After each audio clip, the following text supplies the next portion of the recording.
All aboard the Korean hype train, SK Telecom. All right. Who is ready to watch T1 clap the ever-loving shit out of LNG? I just recorded the newest episode of Nerd Legion with Doa. He made me watch this movie from 1993 called Surf Ninjas, which stars I won't say stars, has Rob Schneider and Leslie Nielsen in it. It is fucking hilariously bad. So we found it on YouTube. It's not streaming anywhere, but there's versions of it on YouTube. Doe and I were talking about doing a watch along on stream later this week because we don't think anybody's gonna sue us or like issue takedown requests because it's just on YouTube now. I used to rent Surf Ninjas from Blockbuster every year for my birthday. Is the most 90s sentence to have ever been uttered. I saw results. Yeah, I watched the first game of this series already last night, but we'll get into it. But I predicted T1 to win this match. I thought T1s were pretty heavy favorites, just given what we had seen from Tarzan so far. And also just the meta has really just fallen into T1's lap, man. Like the advantage to having this roster that they've been running for such an extended period of time, the last couple of years, is that now they can go back to all their greatest hits from 2022, right? Tahm Kench Jinx, Tahm Kench Senna, the Caitlyn's back. Like these are compositions they were very dominant. And I saw they picked the Hail of Blades, double Hail of Blades AD carry lane again from spring of this year. So man, they're looking real good. Faker versus LPL, what a storyline. Caitlyn ban early on here. All right, Rumble they're not going to first pick the Rumble. Maokai is up. So Maokai's a huge pick. Maokai is a huge pick for LNG. Tarzan's probably the best Maokai player in the world at jungle. I said this before. He's absolutely amazing. They love Maokai Jace. They're a big Maokai Jace team. You'd think that's kind of what they're angling at here potentially. Doa and I have been talking about maybe doing a co-op Baldur's Gate 3 run. Would you guys be interested in that? Because that's a really big time commitment for us. So if you guys aren't going to care or watch it, then we won't do it. Ori Rel. So Jarvan priority rising, as we've discussed. You need to take this away from Owner. He's already had some mega performances versus BLG on it. But the problem here is that this guy's Jarvan has been garbage all of Worlds. And I've seen this game already, and it continues to be garbage. Like, he doesn't actually play any kind of early game on this champion. He just farms and does nothing. So it's really quite bad. They're going to take, of course, Kai'Sa for Gala, the classic. This is going to be a flex into support, possibly, so already a good draft. Owner can take this in the jungle, or you flex it in R5. Okay, Azir taken, very standard. What we've been seeing, though, you guys watch it? Okay, cool. I'll let Doa know there's enthusiasm about it. What's your favorite BG3 class? I haven't played the game, so this would be a first time for both me and Doa. I've been really wanting to play it. I was planning on playing it on my stream by myself, but when Doa and I were recording our Surf Ninjas video today for Nerd Legion, we discussed possibly doing a co-op playthrough. Have I played D&D then? Not in a long time, but I played Baldur's Gate 1 and 2, and I played one of my favorite games of all time is Planescape Torment, which is another D&D game. I mean, I know how to play D&D. It's not that fucking hard, guys. Okay, so Aatrox's going to be picked blind here into the top side. This is saving the bot. So, what I was going to say is, one thing that's been interesting is that we've seen a lot of this matchup right now between Orianna and Azir, and Ori has been consistently winning the lanes in this matchup. So it looks like this iteration of the Ori-Azir matchup is Orianna favored. So I would have thought this lane would be relatively even coming into Worlds, but it's actually been slightly Orianna favored, just in the matchups that we've seen. All right, so the Rakan is still up, taking away a couple of engaged supports from Hung. Rakan going to be banned here alongside Aphelios, so this is where we see the shenanigans start to come out. You don't know where the Senna's going right now. So what's great about this draft? What's great about this draft is like Rel. Now, we haven't seen like a Rel Senna lane, but I assume it's probably not great. It's not as good as Tahm Kench, but I assume you can play Rel with Senna and farm the Rel. Doesn't seem awesome, but still a possibility. But you also just don't know who's playing the Senna. Because the problem is both Keria and Gumayushi could play this Senna. So what the fuck is going on here? You have no idea. You have no idea, right? Cagel thought they were baiting Blitz. Yeah, I mean, you absolutely could bait the Blitz pick here because you see the low mobility Senna. You also Orianna, even though she can speed up herself. Like, there's a lot of low mobility targets for Blitz to pull right now. So, you know, it's not bad. So you take the Blitz immediately, right? Because you think maybe it's Blitz Tom, because you didn't ban the Tom Kench. So they would have obviously had a plan, you know, for the Blitz Tom Kench here. The Tom Kench is like quite bad, obviously, against Blitz, because if you devour somebody, then they both get pulled in. Like, it can be not great. But then there's the old bamboozle, right? Haha, pull my Neela in instead. This is something that the LPL teams are going to be really unused to playing against. This is a Korean pick. So Neela has shown up not a lot, but if you were watching LCK this year, you would have known, like, you know, basically all the big Korean teams have played it. KT has played it. T1 has played it. Gen G has played it. They've all played the Neela. And so Korean teams just know how to deal with this champion better than I think a lot of the Chinese teams do. I'm not saying it hasn't been played in the LPL. I'm saying the prevalence of Neela is much greater in LCK than it is LPL. So the Korean teams are going to be much more comfortable playing it and playing against it. So I think this is really good. I mean, this is obviously a huge fucking wombo combo comp. Crazy engage from Rel or Neela with ball on them, with Orianna follow-up. Honestly, like, the Renata Glass ban is actually very good for T1 here because Renata would be a mega pick, but they banned it themselves. So it's like, oh, thanks for doing our work for us, says T1. Gwen pick. Zika's a legacy Gwen player. We've seen a lot of Gwen out of him in the last couple years. You know, I guess he thinks it's some sort of Aatrox counter. Makes sense. Probably can trade pretty effectively with Aatrox in the melee matchup. Aatrox is a great pick for the Wombo draft. Sure is. I mean, obviously the follow-up from Aatrox, if he starts landing Qs onto clustered groups of people from Shockwave or Neela ult, is pretty huge. And you have a lot of sustain, right? Sustain here, sustain from Senna ulting over the top of everybody, Neela sustain. Like, it's big. I mean, it's a good comp. Was picking Blintz as a preemptive counter to TK a huge mistake? Did you think Gumayushi was going to play Neela here?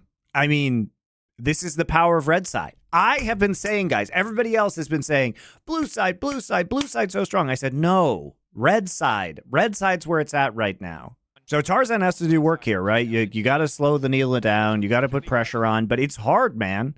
Like, because you picked Blitzcrank, they actually should have push because of Senna heals, right?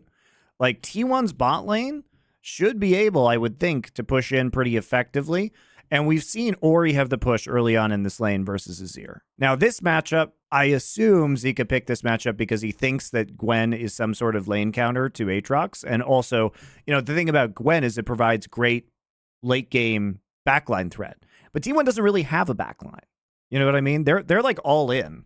So you're not going to get huge value out of Hallowed Mist here for Gwen. T1 major underdogs versus JDG on the betting line, right?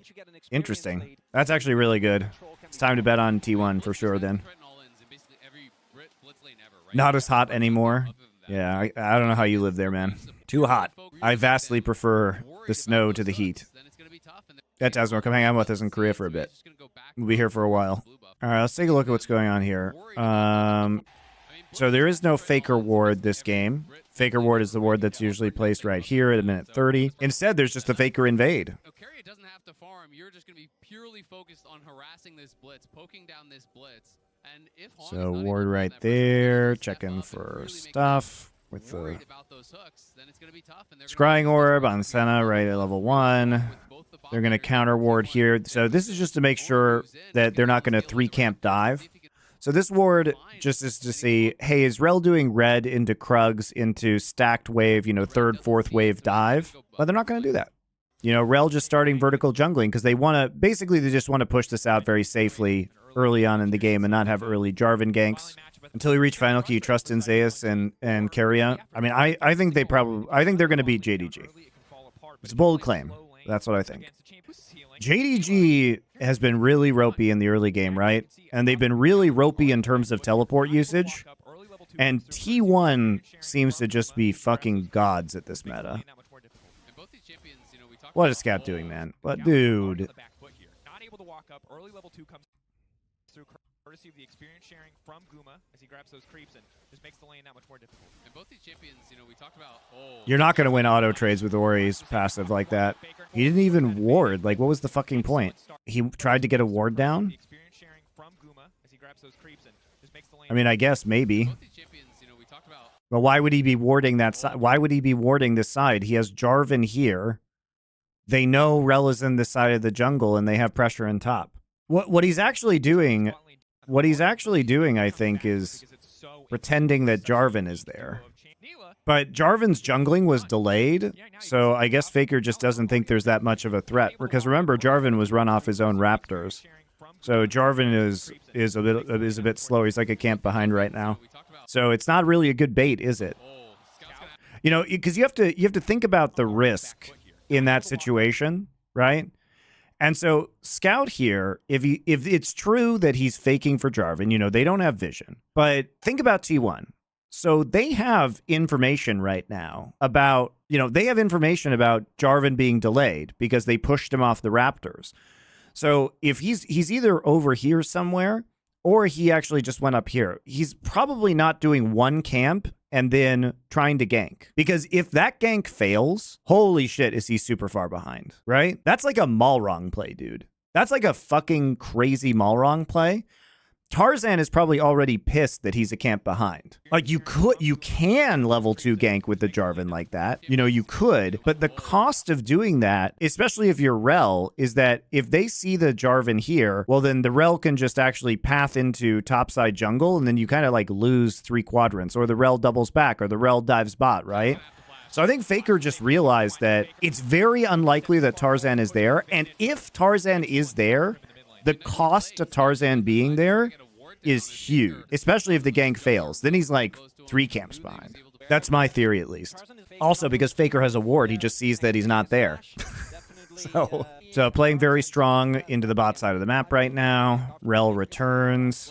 If Tarzan was Malrang, Faker loses flash there, but what's the cost of the flash would be like several jungle camps. It's kind of worth it in a way, if we're being honest, because then you can just come back later on and cover with a higher level jungler. Doing a level 2 gank as a jungler is an insane commitment. Azir will lose in lane against Xerath, Victor, and Ziggs. Yeah, possibly. Different styles that people can go towards. No flash though. Incredibly flexible champion. Scout now stepping backwards. Yeah, you know, losing flash for that too as Scout is just horrific. Yeah, they gotta get out of here. Blitz roam is too annoying.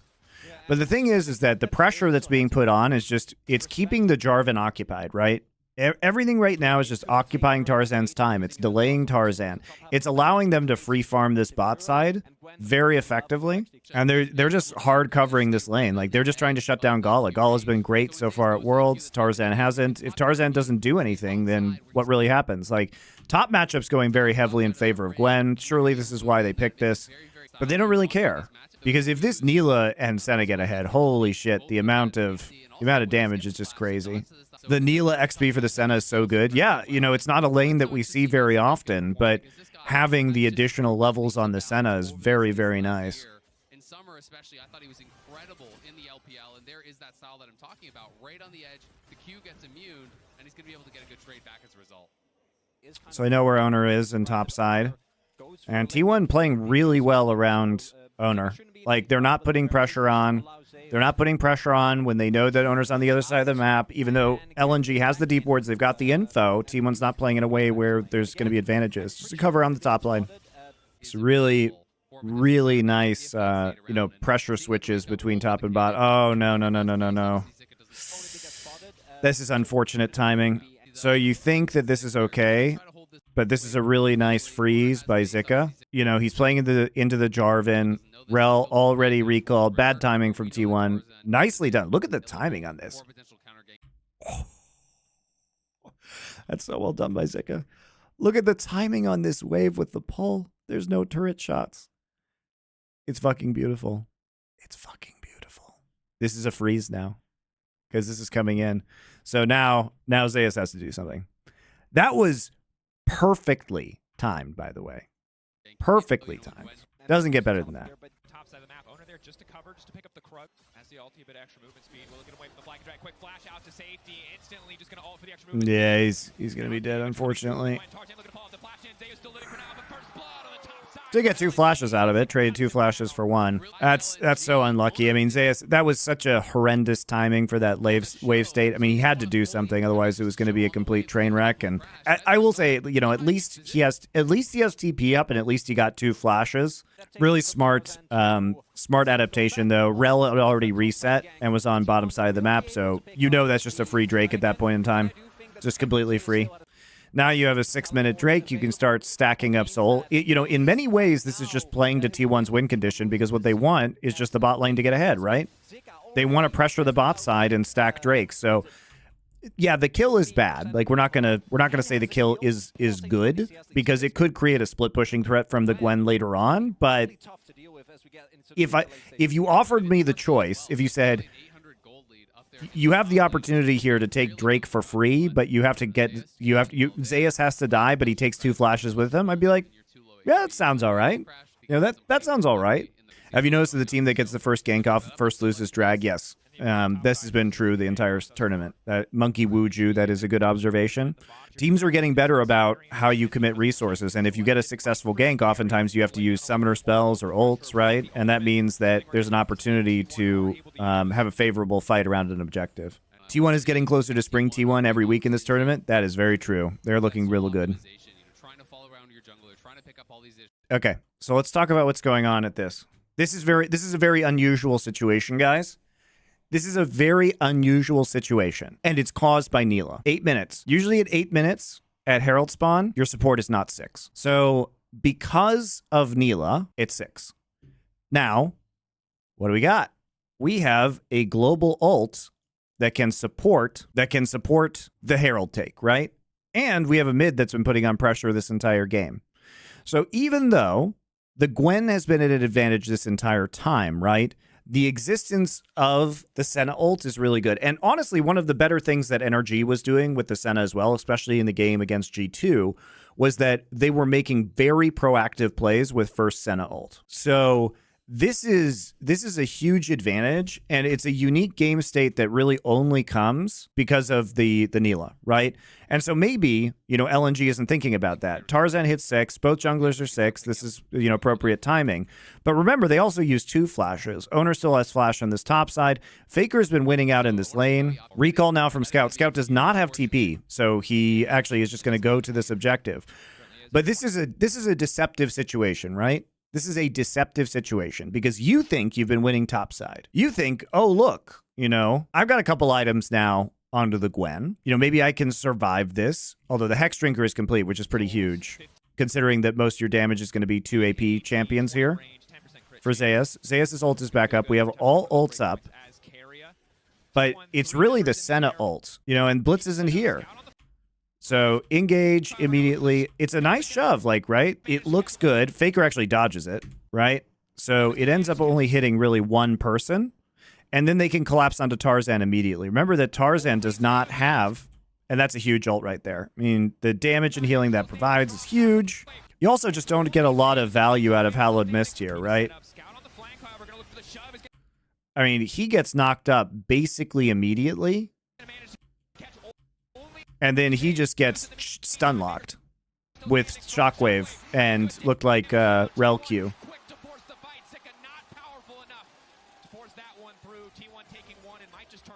If Senna ult matters, it does matter. It does matter. I think they win that regardless, but it does matter. It's still a good play. Guma got an assist there. That's funny. Did you see the games already? I've seen this one. I've seen this game. Faker building Crown for a tanky Ori build to split push without taking resources.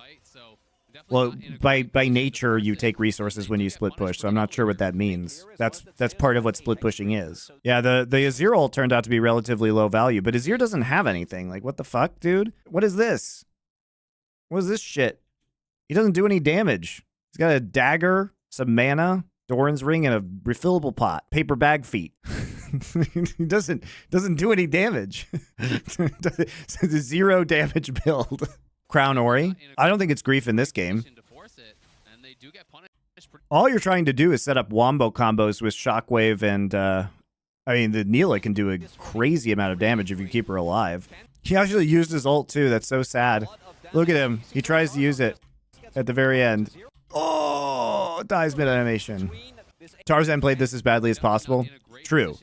I mean, he didn't flag and drag. He didn't flag and drag. He didn't ult. He literally just got stun locked. Like, you know, he could flag and drag right now, right?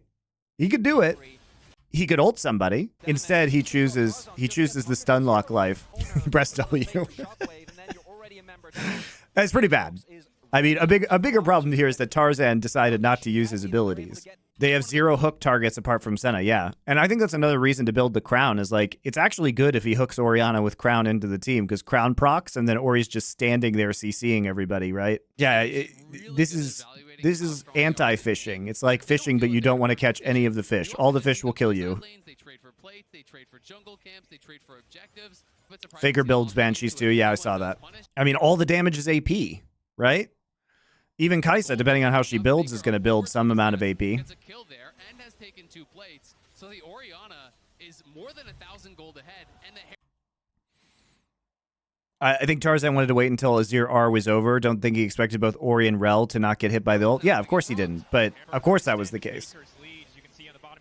But I still think, I mean, I think the mistake is also engaging with the Azir ult. You should engage with the Jarvan. Oh, God. Scout is another flash burned. Tarzan?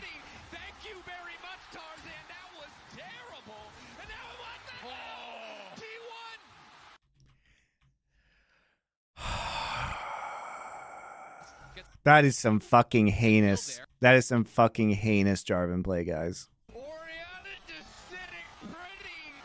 Thank you very much, Tarzan. That was terrible. And now what the hell?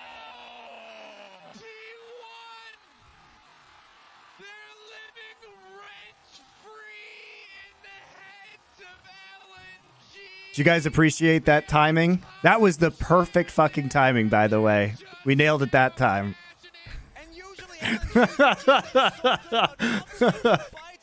First try that time. So let's talk about this. So they're dropping Herald, right? After that terrible fight. Gonna funnel more gold here. They know he's there. He gets stunned over the wall. Yeah, why doesn't he flash? I don't know. I don't know. Whoa, 2 admirals. Admiral Reggie and Admiral Snackbar. All right. Yeah, he actually could flash this and he would at least force probably a flash or two. You know, out of T1. It feels like there's an opportunity here. He can only scoop one. Right, he can only scoop one because it's only afterwards that Owner walks up and ults him after he sees the ult being used. So Faker would probably just flash it, I think is the honest answer. And I think it's good not to flash actually, because if you look at this, okay, just look at the situation. Owner's intentionally just delaying Tarzan here. If Scout goes in and flashes him and scoops him in, well then Scout's going to be out here.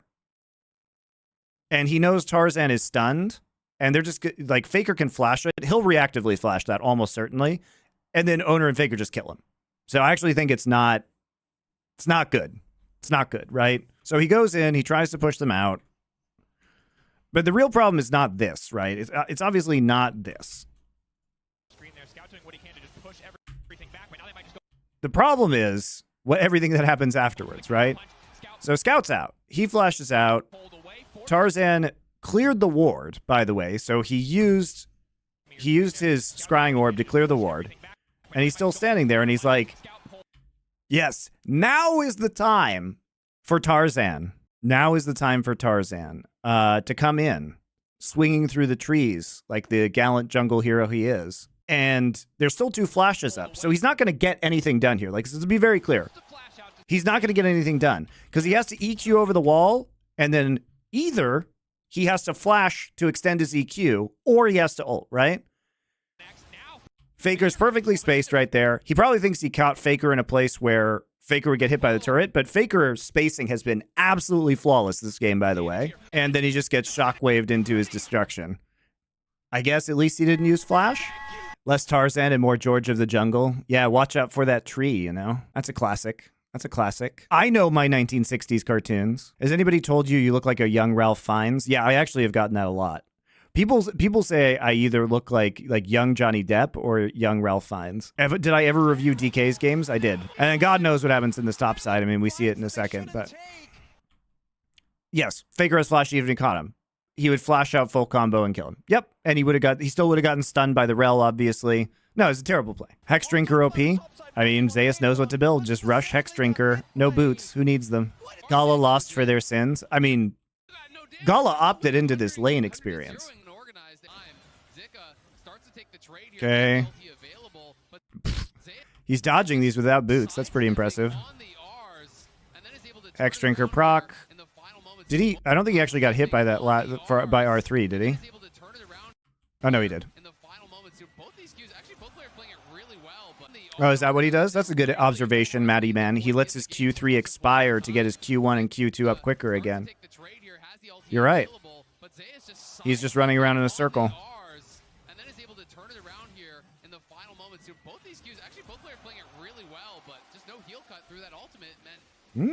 See, sometimes you guys are helpful. Wow, the Gala defense force is out today, guys.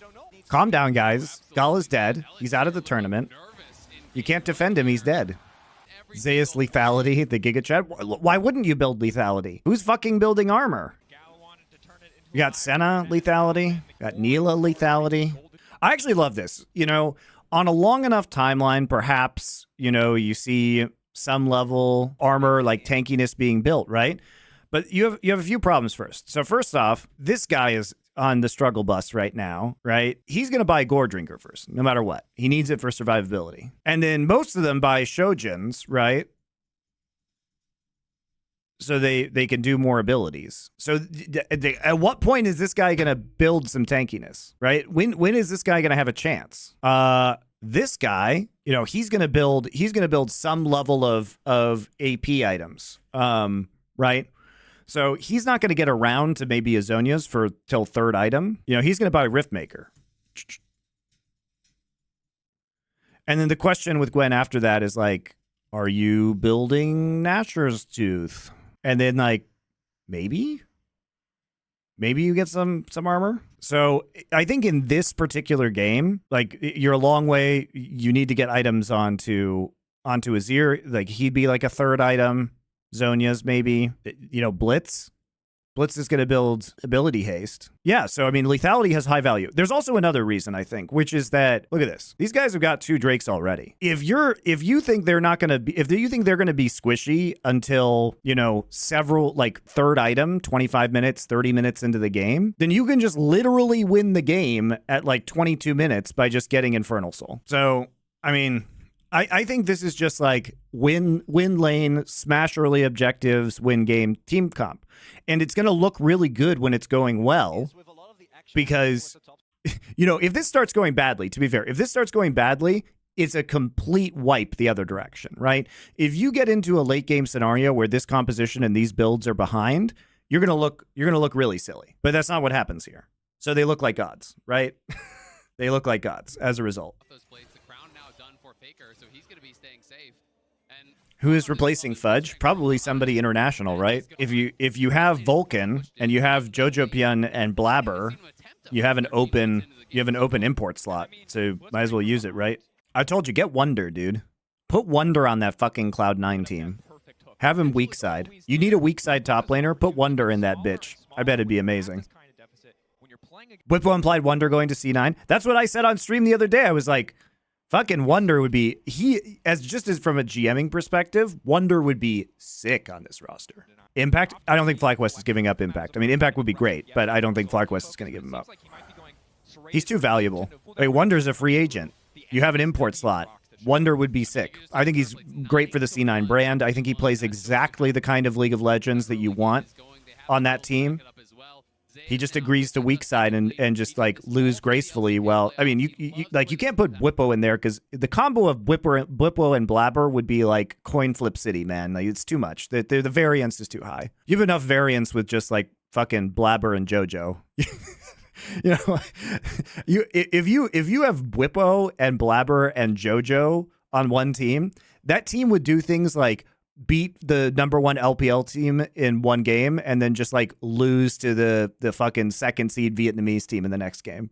You don't want that. It's too annoying. Ooh, featured matchup. Faker and Faker Jr. Healing, that can't afford to actually all in on Carrier, then hey, maybe it's gonna work out. Forward. Flash out to stage from Carry is clean. TP now coming in just to cover the play in the mid lane just in case. I also just don't feel like with Blabber, Jojo Pian, and Berserker, you don't need a top carry. You know what I mean? There's a certain point where you just have too many carries on a team and then you can just never decide the identity of that team. And so you need a reliable style. Look, JDG is a fucking super team and 369 has spent most of this year just fucking playing tanks, guys. He's been playing tanks. It's not because he can't play any other things. It's because they need an actual style that they can practice. High value, very critical of these really defensive builds, but maybe in this case it works out because you've got a lot of damage on this T1 team. Zeus just walking out fearlessly. Yeah, Zeus has Duskblade now, so now he's just going to be an invisible Aatrox. He'll just wombo somebody, get an elimination, go invisible, reposition, pop up again. Very annoying. Surely Rocket Belt is better for Gwen this game? Somebody has to deal damage. Riftmaker on big Gwen Qs or big Gwen Rs is huge damage, right? And especially because they're going to be all clustered up. Like, the idea here is T1's going to be clustered up. I don't think Rocket Belt is good. You have engage. Like the whole point, like you don't actually here let me change my perspective. You don't need to engage. T1 is going to engage. Okay? They want to cluster up. They want to cluster up on their own engage. So you just wait for it and then you counter engage. I mean, this game is over. There is no fixing this game now. The game is done. How do you kill anybody? How do you kill anybody at this point in time? Crown, he's building Veil, Righteous Glory. Like, the shielding, healing, tankiness is crazy. They're going to wombo you. The Neela's going to go in. She's going to ult. She's going to have an Orianna ball on top of her. Rel is going to engage. Use ult. Everyone's going to be fucking healing every which way. Senna's going to be fucking healing everybody. Aatrox is going to be on the flank, just queuing your entire team. It's doomed, dude. It's doomed. You literally can't take a dragon. They're going to get Infernal Soul. It's game's over. Game's over. Wukong could be hidden OP into range supports. I mean, it's certainly good into double 80 carry bot lanes. It's also Gale Force for Guma, so he's not going to Vori. I think Wukong's underplayed as it is. I've been saying that for like the last couple weeks. It's a wombo combo. That's all this is.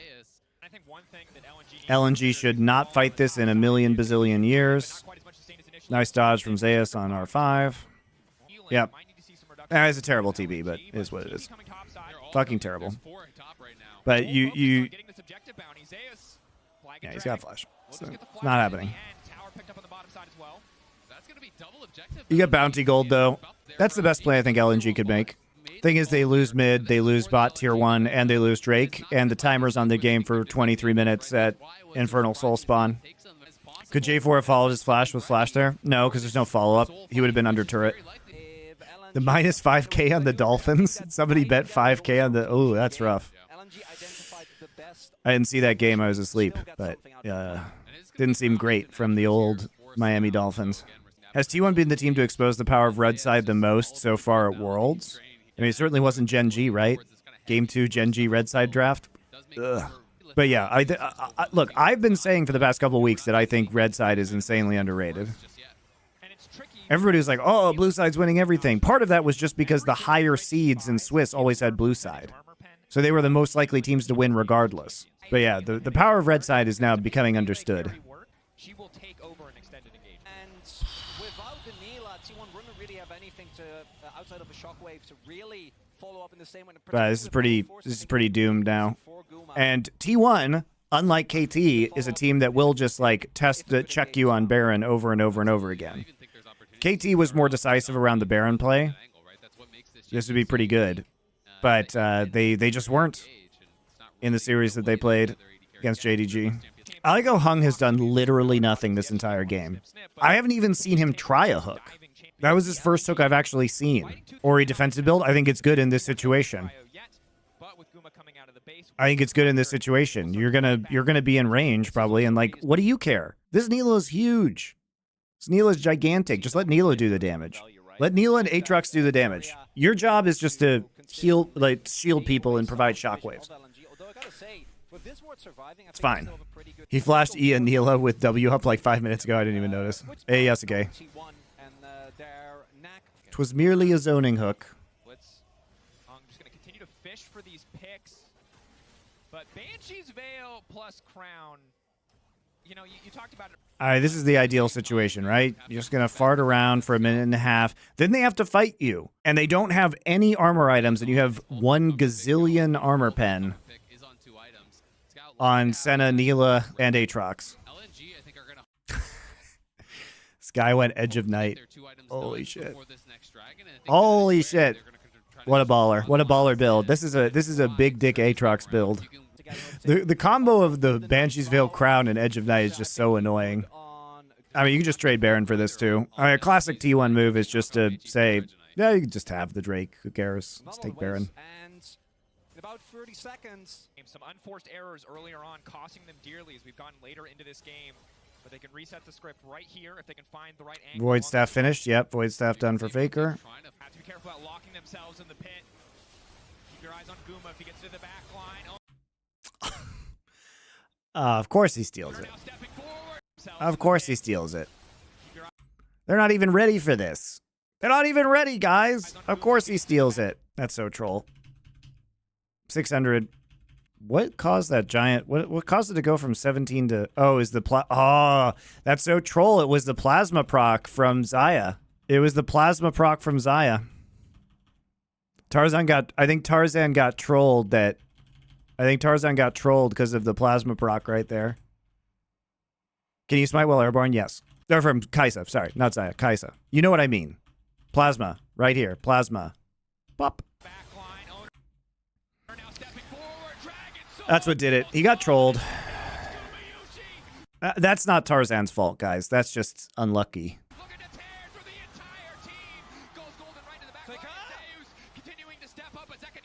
They killed Faker, but at what cost?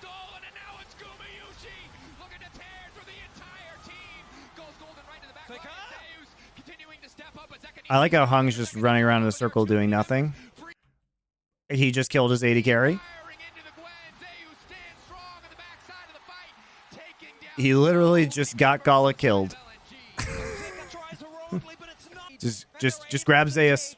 Just grabs the Aatrox right into his AD carry. I mean, look at this. Gumayushi just stopwatches the Aatrox or the Azir ultimate after using his ult. What I love about this too is he got the glacial augment proc. So it's actually, you know, he gets the Enoch. It's actually kind of hard for Zeus to close this gap right now. And he's like, you know what? I got you.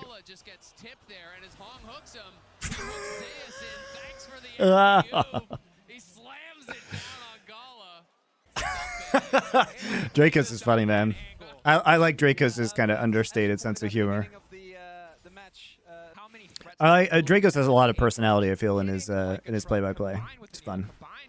Even on this super tanky build, still outputting so much damage. Hook not quite gonna connect. Even once this Blitzcrank. By the way, the T1 fans are now all demanding that like I apologize on social media, even though I predicted T1 to win this series. They all think I hate Faker. It's very strange. You know, I cast every single game of Faker for like the first 3-4 years of his career. You know, I was on the desk for 2 of his 3 world championships. Fucking weird. Love Faker. But saying what you think on the internet as an expert is one of the unforgivable crimes. But I did predict them to win this series. I was quite confident they were going to win this series. I bet on them to win this series.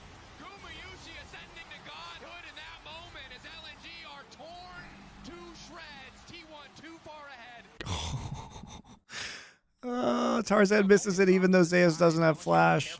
It hurts so bad. Oh, He misses the extension on the Q. He doesn't even get the knock-up. Then he ults him, but you don't want to be in there next to Aatrox. He ults him and then immediately drops his ult. Blocking him in, they will connect, but he pulls. Just taunting them, teasing them. Blitzcrank, can the hook come out? Oh my god. He pulls him mid-Q. Oh! Oh no! Oh no! Oh no, not the mid-Q hook pull.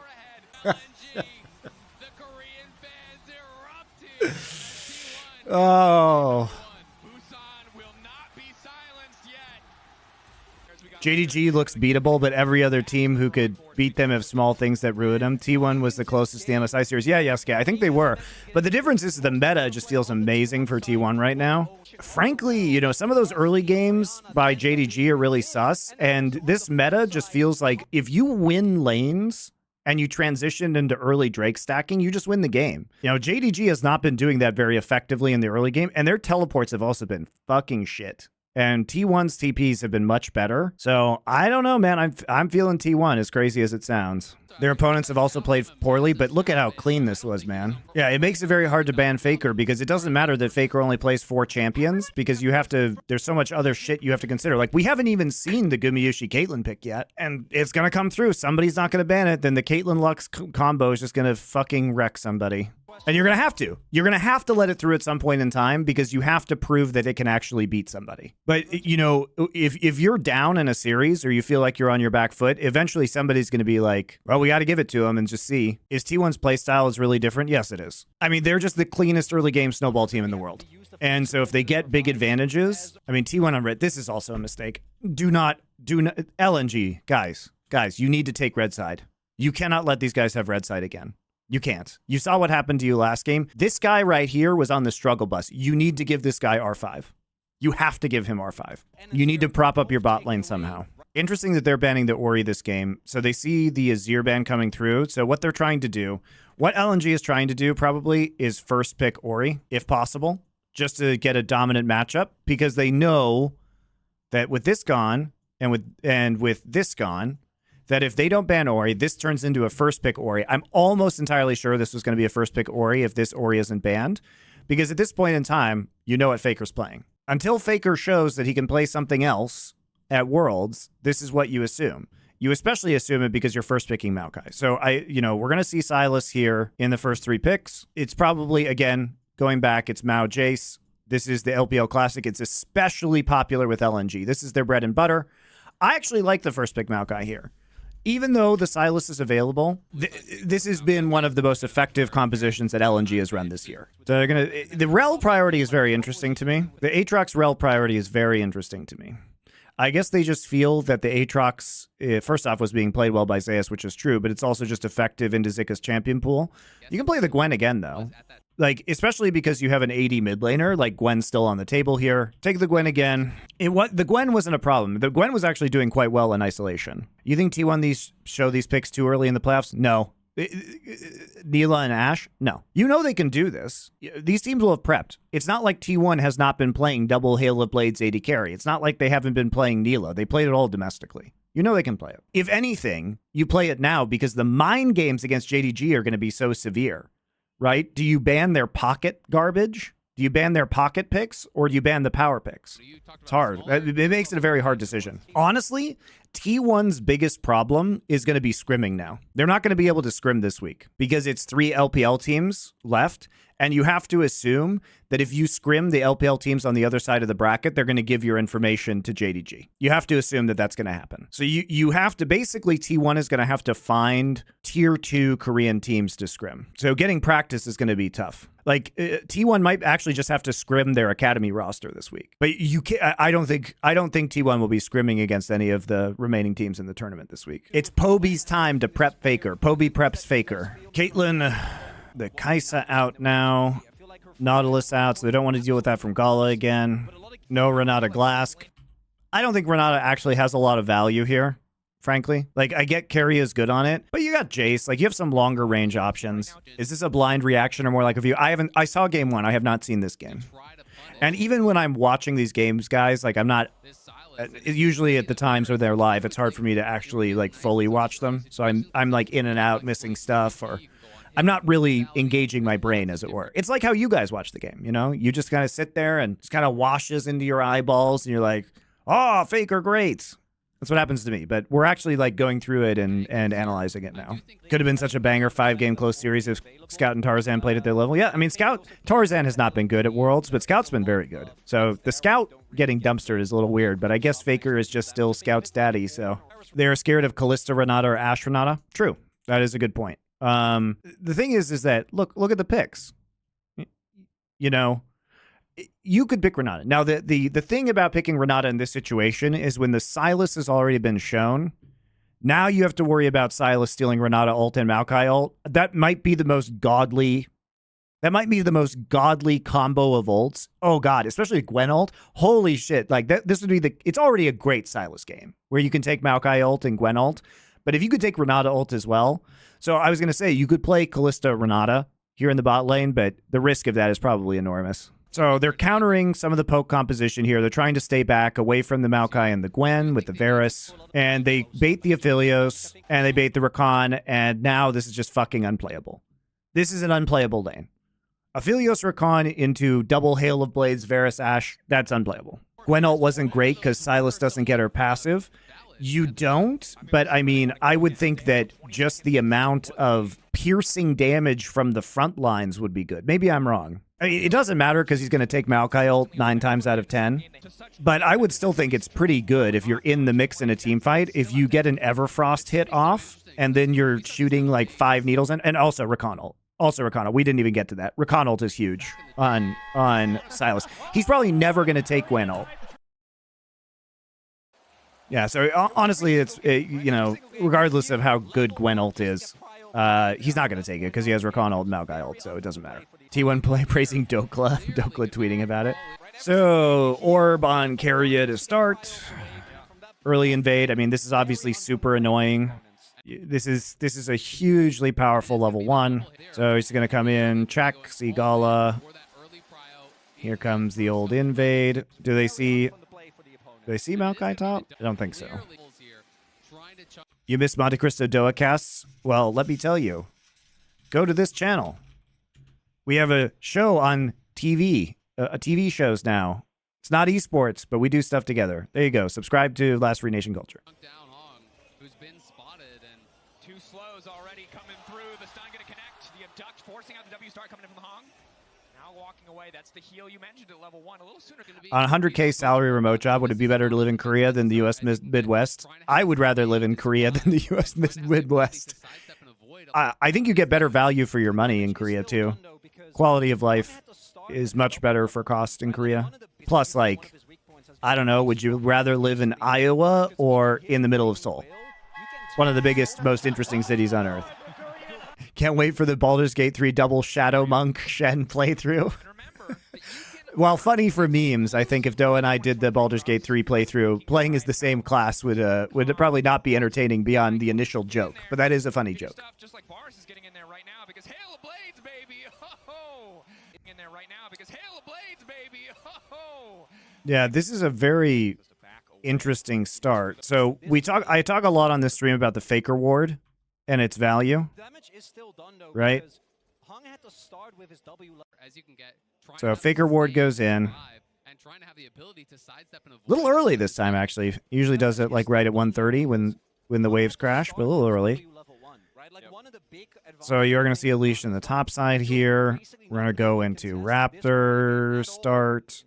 Or Wolf start for Maokai. A little bit weird. Normally start Raptors, right? But due to the invade, his path has been a little fucked up. And now you have the intel here. You always have to assume T1 has this ward. And yeah, he does see that he doesn't. It's his second camp. No blue buff. So that's when the invade comes in.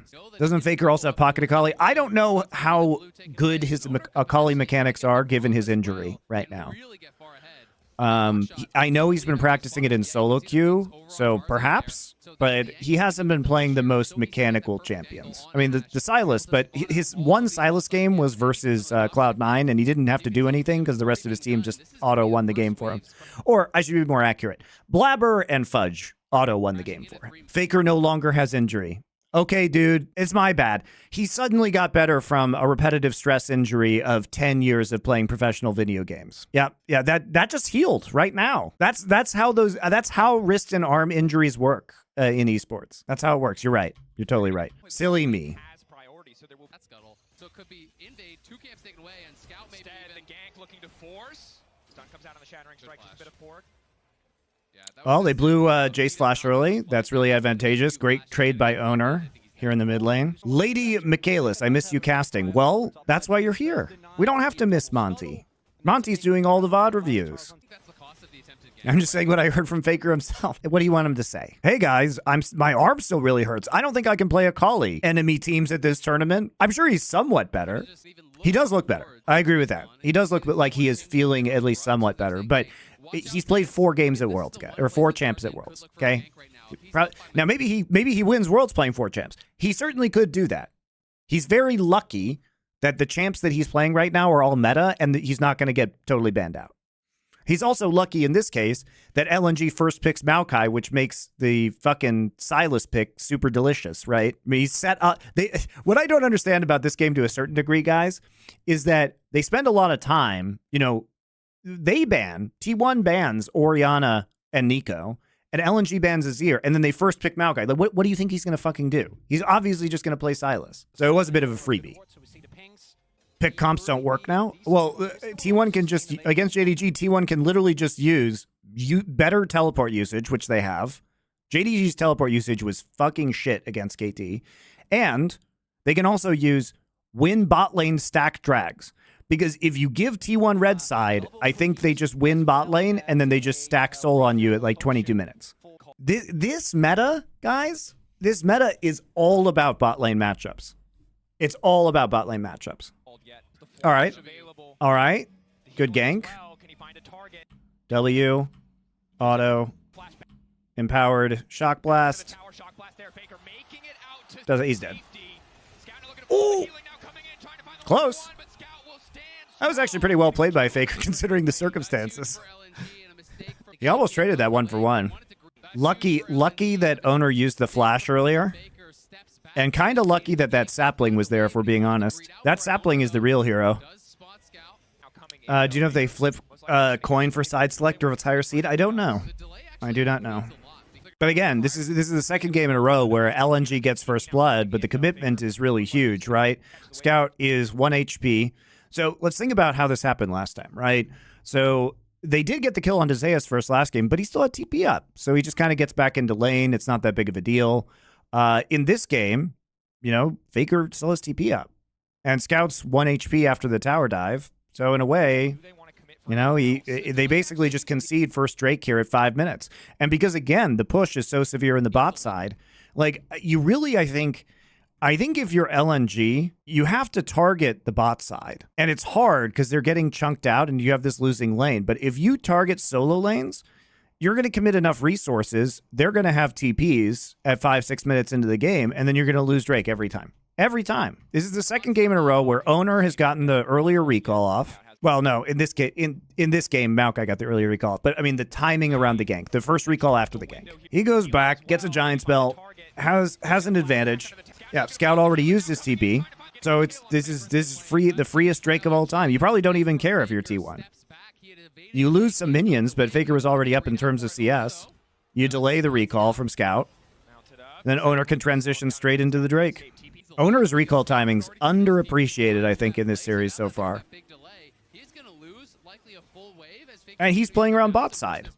He doesn't have to do a lot. He just has to be bot side after recall.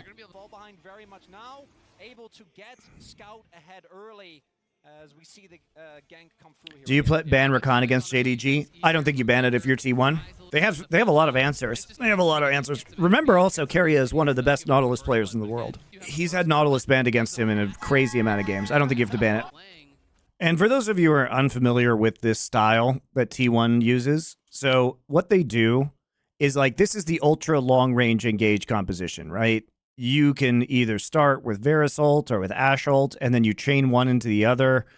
Faker can go ahead and take the Maokai ult here. It is very hard. This is basically a pick composition, guys. This is a pick comp. Chain CC somebody, and then single target damage them down. Also, forces Merc Treads into 4 AD. Yeah, Incinerus. That is an astute observation. Does make it annoying. Yeah, the M50X are very high quality for the money. Like very well known headphones. They're also very comfortable. When if you're talking to Twitch chat for 5 hours at a time is very important. Yeah, so you tell me, do you think they have to ban Rakan? Jesus. Imagine if Carrier was also 6. The scary thing is Carrier's not even 6 yet, guys. The Joe Rogan mic? Does he use a beacon? I don't think so. Doesn't he? I have no idea what mic he uses. Beacon's a kind of a newer brand. They sent me one. Shout out to Beacon. I really like it. I also have their like Beacon Mix Create. So it's like a, it's a mixer that's on my desk that splits all my audios. But a lot of people use like the Shures, or I used to use a Rode NT USB. This is a USB-C mic. It's not an XLR mic. But it has, the Beacon software is really nice. They have really nice software. So I like the Beacon one. I've enjoyed changing to it. There's a lot of advancements in headphone technology just at absurdly high price points. Yeah, I'm not going to buy $1,000 headphones. Yes, correct. So Beacon is a new company it was from a couple years ago. They were engineers formerly with Go XLR. Yeah, so the fader mixer that a lot of streamers use for XLR mics, they made that and they formed their own company. And so now it's all USB. So I really like it. For my purposes of this, I don't think it really matters. Maybe if you're a professional musician, there's a difference, but I think for streaming it's not. Doesn't matter. Next Summoning Insight is going to be bad time for NA, good time for you. It'll be on Tuesday at 12 or 1 p.m. CEST. Or did Europe switch from summertime yet? I don't fucking know, dude. The fucking summer daylight savings changing is fucking me up. Yeah, you mainly notice it when mixing, especially music. It's perfectly fine for USB for streamers and podcasters. Yeah, that makes sense to me. Yeah, guys, just follow Last Free Nation on Twitter or go join the Last Free Nation Discord. All right, so let's go back here a little bit. So let's see what's going on here. This is I'm going to point out a few things that I've noticed during this. Or I was talking to you guys. So what's happening is obviously they're coming up for Herald. Okay, this is a different situation to last game. Remember, there was 6 last game on support at 8 minutes because of the Neela. Now that's not going to happen here. It would be very unusual to see a support outside of a Neela with a level 6 right at 8 minutes. So now is the time where we drag the midwave for XP. But there's another problem here. Faker's playing Sylas. Sylas can steal Rakan's ult before Rakan even has ult. So that's really shitty because you definitely do not want to fight T1 with Rakan ult when you don't have it at Herald. So he's already taken it. So LNG right now, both supports are in the midwave trying to fight for this. They cannot fight. LNG cannot fight for this Herald. There is a timing window here where the Herald can actually be started and pressured by T1 because of this Rakan ult. Carry is still hanging around the midwave, waiting to hit 6. Doesn't hit 6. Nobody has hit 6 yet. Okay. There's another problem here. Guess who's level 5? Because Tarzan spent a lot of resources trying to prop Scout up early, and he's a couple camps behind. He also doesn't have upgraded Smite because he still has 22 stacks compared to 20. And you don't have this. You don't have this. And this guy fucking stole your Rakan ult. This is a very, very, very bad fight. The one thing you have going for you is Gumayushi doesn't have ult yet that he used to almost kill Hung in the bot side. So you kind of got that going for you, but it's not good. This is a very good situation for T1.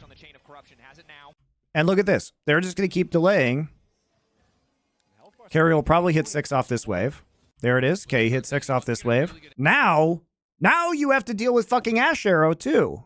So it's rough out here, man. This is a great situation for T1. Faker just going back. He's like, I'm not needed here. You guys got this. Carry a 6 is fine. Guma has ult back. And you know what he does? He goes back, upgrades Lost Chapter to Everfrost. Doesn't matter that he doesn't have TP. He knows that there's a bot wave here that's crashing into the turret. He knows. Tarzan just hit 6. They're waiting for Hung to hit 6. So he's got plenty of time to get here. They're not gonna fucking take this fight. Not till Hung is 6. This looks like a bunch of small things, But this is T1 completely fucking macro blasting LNG right now. Like, it looks like a normal kind of Herald dance, but they just fucked LNG. Like, LNG got fucked here. They lost the map pressure in the bot lane. Aphelios is already behind. Are they just going to let this go? Hung still isn't 6. We're 10 minutes in. LNG got fucking macro blasted. They got macro blasted. Why do you guys say OG and TSM rotations? There's literally an emote. It's in here. Here. You don't have to say it. The emote's here. Use it. There you go. Boom. Same emote. It's not rotating, Monte. I can make it rotate. My emotes suck. I'll fix that. Tarzan just sends his ult. Okay, so what happens? What happens then, right? Well, Faker's going to get his TP back up. They're going to get a free Herald out of all of that. What a giant-ass waste of time for LNG, guys. Hung eventually hits 6, right at 10 minutes. They have to go catch the wave in bot side, and it's just a free rotation into the bot lane. So they're going to try and make a play here, an intercept play onto Varus and Ashe, but they have all their summoners. Are they going to die? So we're going to see Faker TPing in.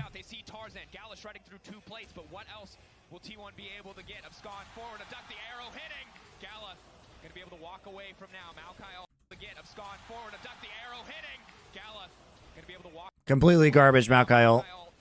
Now Tarzan doesn't have Maokai ult for Dragon. What the fuck, man? What is this guy doing? This guy is literally the best jungle Maokai player in the world. What the fuck is he doing?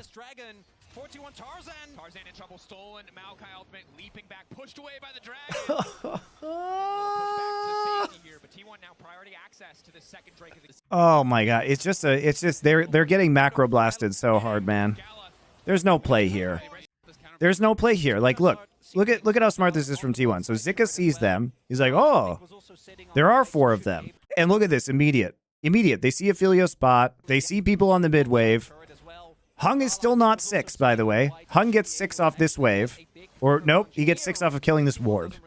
Lol. He gets 6 off of killing this ward?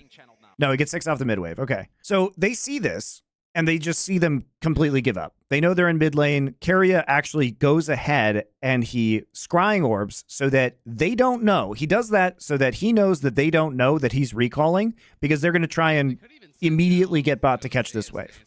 So early recall, they just 2-man the Herald. Faker goes back into the mid lane. Faker's TP's coming off cooldown. Zeus just used his top side. Zika's isn't up, and they're answering this play already. So they get a jump down. They get the jump on pushing this, right? They see, LNG sees that the Herald has just been taken. So they think, okay, we're going to take some stuff in the bot side. Maybe they're going to show up. You know, I'm going to invade with you. But they're getting harassed already. I'm pretty sure they don't expect Gumayusi and Keria to be back this early. And then now all of a sudden, because Keria stealth backed with Gumayusi, and because T1 was so efficient at using their resources, as soon as Faker's TP comes up, he's going to be here too. Excellently done.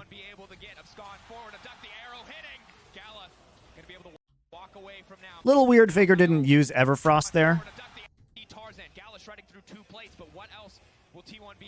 Because he has to, it's a great cleanse on the arrow, by the way. But he has to cleanse the arrow. So it's a little weird we don't see the Everfrost come through. I wonder why Faker did that. I guess he was anticipating the Maokai ult. My best guess is that right here, Faker sees that they have Blast Cone, right? With the ward that Keria puts down. And so I guess Faker thinks it's not worth using Everfrost, because with Rakan and Maokai here, they're not going to get the kill, right? So he's going to save the Everfrost instead. So actually saving the Everfrost, I think, is a really good idea. Now that I look at it, given the information that Faker has, because he knows the Blast Cone is there, and he knows the Maokai and Rakan are coming over. And even if the Blast Cone wasn't there, the Maokai ult would stop the Everfrost from getting value. Did he cleanse the arrow? I thought he did. Am I blind? Oh, he actually fucked up his cleanse. You guys are right. It's okay. It doesn't matter. That part doesn't matter. The point is he's not going to get value out of Everfrost there. I was thinking about the Everfrost stuff. I don't think he gets value, so I think it's better to hold it, especially because he also knows that Owner's here. But Tarzan using the Maokai ult there is... It's just a bad Maokai ult. You know what I mean? If you're trying to stop the follow-up, this Maokai ult doesn't really do anything. Carrier also blocks it right here. He also blocks it right here so it doesn't hit Faker, which is really good. He steps up so it doesn't hit Faker. But I think you can't use the Maokai ult there because if the purpose here is to prevent the Drake. Now they don't have Maokai ult. Faker just steals his ult. He hijacks the ult. Right. Now you have to use Flash. Yamato had an argument with someone about the Everfrost. What did Yamato say? Available from owner. I think Gala would have been a dead man if they tried to fight this one. So it's going to be pushed back. Scout trading with Faker. I think there's no chance for follow-up because you already used Arrow. And the Rakan and Maokai are going to prevent follow-up. But the cooldown on Everfrost is not so short that there wouldn't necessarily be a follow-up fight after that. I think it's better not to use it. Even if it is short, there's a chance you might need it. Oh man, he splits it right there very nicely. Scout has to flash. There's the Maokai ultimate. Oh, this is so nasty, the pressure. There's a nice engage for you. Poor Tarzan still doesn't have ult. Using that one ult like made it so they couldn't contest the drag, made it so they couldn't counter engage on the tower dive. The punish was really crazy.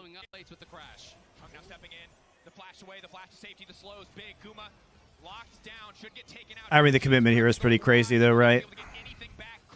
You have to commit top TP and support flash. You didn't even get Gumayushi's flash. You also lose plates in the top side. I mean, if he gets 2 plates, it's already just not worth the kill. You know what's funny about this game, guys, is like it feels as though T1 is smashing them, but they're only 700 gold up. But they've just controlled this game from the start, right?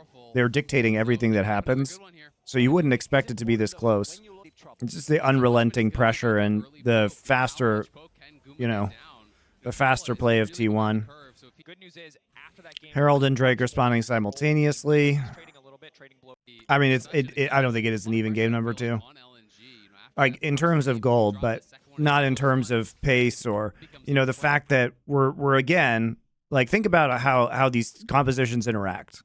We're heading towards a 21-minute soul. All right, that's the trajectory we're on. It's the lethality builds again. These are gonna spike. Like the power spike around these next 2 dragons is going to be really crazy for T1. The ults you can steal from Maokai and Rakan are absolutely huge. I think this looks amazing for T1. I think it looks fucking amazing. This is exactly where they want to be. I mean, they're built to dominate these early game objectives. And the fact that they just keep getting them, especially the fact that they just get first Drake at like 5-6 minutes, both these games, is so doomed. You have to delay that. Did you see that R-Lol tried to hand out the Dade Award? They don't get to hand it out. Thorn and I choose who wins the Dade Award. If anybody, there are years where nobody wins it. They don't get to choose. I made it up. It's my award. Fuck Reddit. Reddit, you guys can make up your own fucking award. Yeah, it's free. Nice dodge on with the twisted advance. I mean, they do get a lot of damage down early, right? Zeus has the flash to get out, though. Rel's super tanky, and really it's this engage, right? It's the Varus ult just chaining to everybody.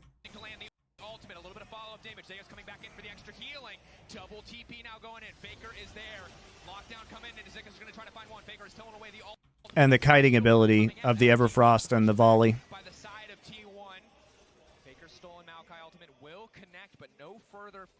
Fight breaks out. But look at the health. Tarzan is incredibly low. Stepping a little bit too far here, but still has the flash. Smart though for Aatrox to go back immediately, realize they have TP advantage. Scout also, this looks dangerous. Not going to say it's not dangerous versus the Jace, but Jace is the only person with TP up, so...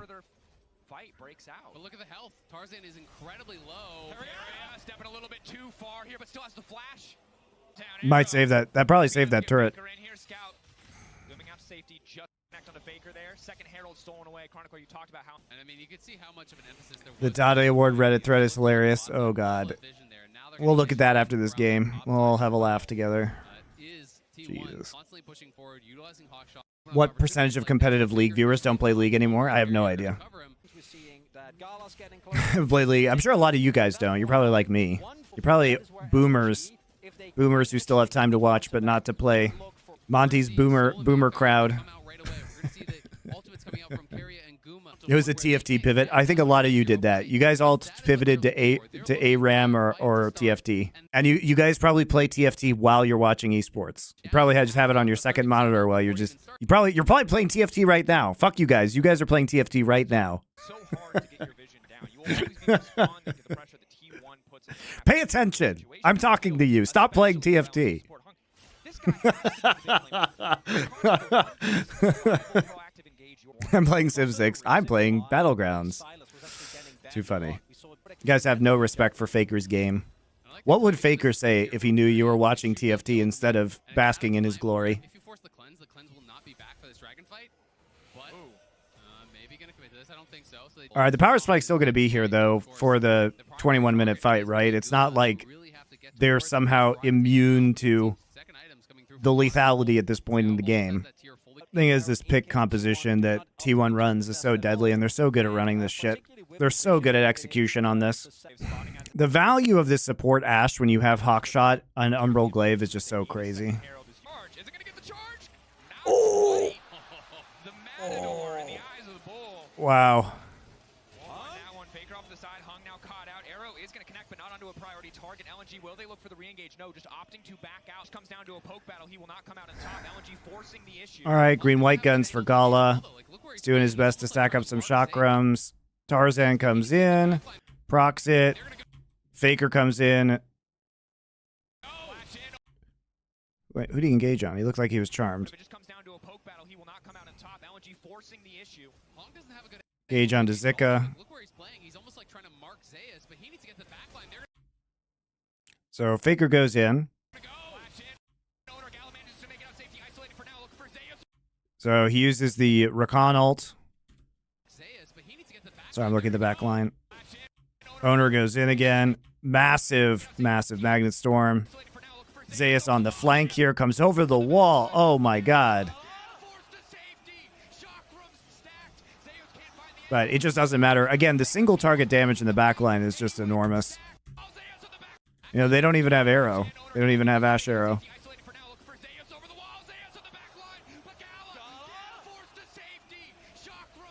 Great combo by Owner and Zeus, man. Really good wombo from them. Also, like, Hung doesn't actually peel right here. You know, I don't know why he's trying to save Zika. Zika should be zoning, and they should be trying to peel this. Instead, Zeus just gets free insane damage on the back line. Gumi and Carria's single target DPS is nutty.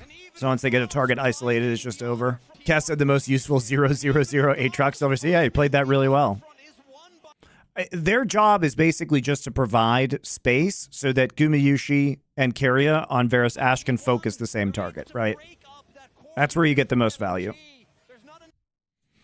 How's Korean pizza? Pretty sus, if we're going to be honest. This one looks okay, though. Koreans put corn on pizza. It's one of the most horrific things imaginable. They like get canned corn and they pour it all over your pizza. Sweet corn on pizza is lit. Okay, you're getting timed out. That's inappropriate for this channel. The sweet potato pizza is kind of good. I'm not going to ban him. That's not fair. He was trying to express his disgusting opinions. Pineapple on pizza is delicious. Pineapple on pizza is this sweet, salty combination. That is a classic flavor. And I think corn on pizza might be good if it was like fresh corn maybe, but it's really just the canned shit-ass corn. I'm sorry, you just don't have an advanced palate if you don't understand pineapple on pizza. That's how it goes, guys. There are a lot of things that are great on pizza. Corn is not one of them. Sweet corn pizza guy was right. Get it? No.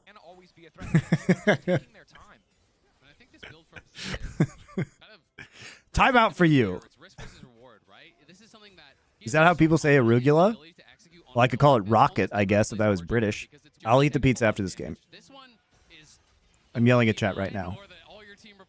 There will be no corn apologists. I come to reclaim your pizza. You give that back. She took my pizza. That's what you get for timing me out. She took my pizza.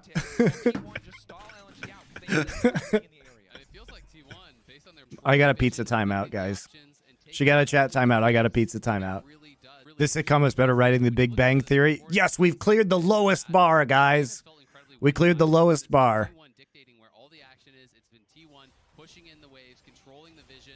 and it always feels like the ball is in their court, so to speak, which I think is really what's making it feel like it's so one-sided. Arrow coming in, will just miss through the goalpost. Stolen Whoop. Maokai ultimate now used. Potentially a window of opportunity here for the side of T1. Flash in onto Owner. Owner still making it out to safety. A lot of The peel is just too good. The peel is too good. Counter engage is completely stuffed. The Tarzan flash engage was sus. Of course it was. How do you kill them? This is poke guy. They have Ashe. They have Ashe and a fucking ult here. Broncos should hire Carry as a kicker for the way he split the uprights on the arrow. I don't know. Lutz isn't doing half bad this season. Shouldn't LNG outscale hard? You have to be in a winnable game state to outscale. They already have Soul. There's going to be an Elder up in a minute. When are they going to have time to scale? They're either giving up Elder or Baron soon. Also, you have to be able to fight. How do you fight? Are you ever going to be in range to kill them? LNG? Faker's just going to steal Maokai ult. He's going to be level 16 with death cap and a better Maokai ult. He's gonna fuck you up, and then you're just gonna get poked by Varus and Ashe, and then you're gonna stand there and be like, I outscale you. Dude, I fucking love that shit in solo queue when people do it. They're like, just wait, we have the scaling advantage. I'm like, they have Infernal Soul. That doesn't matter. That's what happens, dude. It's your fucking solo queue Aurelian Soul mid lane player. It's your fucking, and that guy died 6 times in lane because he's playing fucking Aurelian Soul, right? And they have like Ari Vi, and they've killed Aurelian Soul 6 times. They got every single Drake, and they've got Infernal Soul at like 25 minutes. He's like, don't worry, guys, we outscale. I'm like, They don't know where anyone is. get me out.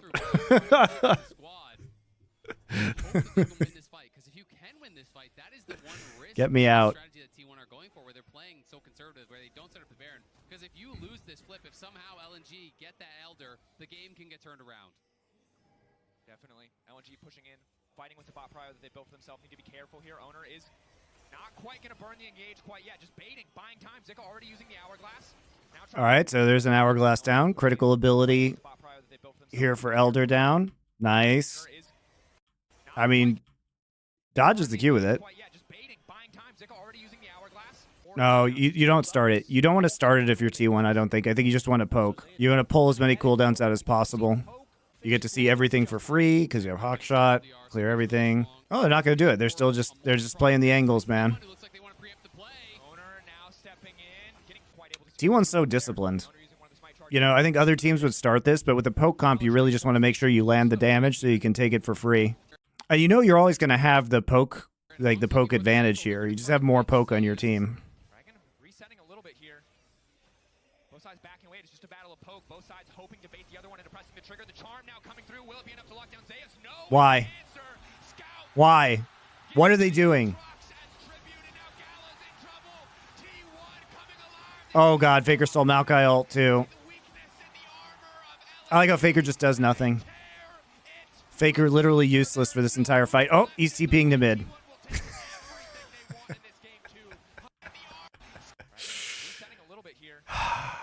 Yep. Yes. Yeah, go into Hammer Farm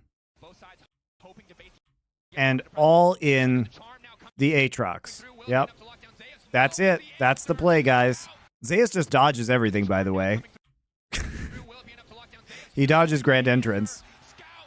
And then he goes invisible. Mega serious from Zeus, honestly. He's been so fucking good. Faker literally had to do nothing this entire fight, by the way. He literally just runs around in a circle, steals Maokai ult, and then TPs. He's living up to the hijack, guys. See, he hijacks the ult, and then he just pieces out. He doesn't want to get caught for his felony. You know, he's not going to get caught for his Grand Theft Auto. He's gonna TP into the mid lane. He had to micro 4 other players while he was running around. True.